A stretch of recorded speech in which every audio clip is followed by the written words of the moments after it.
I'm gonna tell you something that still blows my mind. Megan, the assistant manager, decided to run her mouth about me.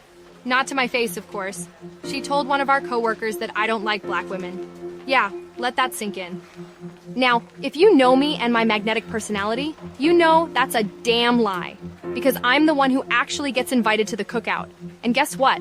Megan's nowhere in sight. I'm the one who doesn't give a damn about skin color. I've got friends, family, and colleagues of every shade of the human rainbow. I treat people how they treat me. It all boils down to being a decent human being.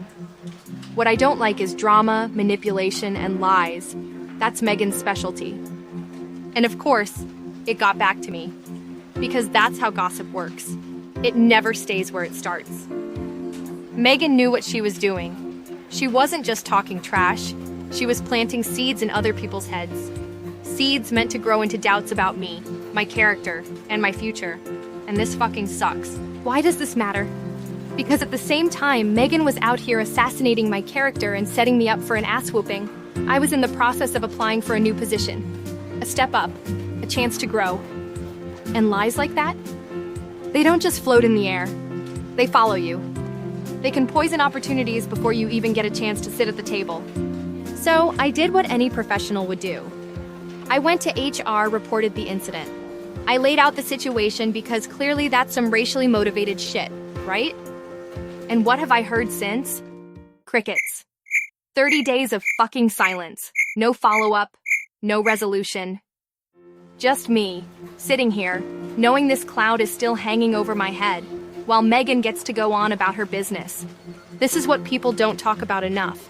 It's not just the lie itself that hurts. It's the ripple effect. It's how someone else can take your name, your reputation, your future, and twist it into a story that isn't even yours. And if nobody checks it, if nobody bothers to find the truth, that lie starts to look real to the people who matter. Here's what I've learned.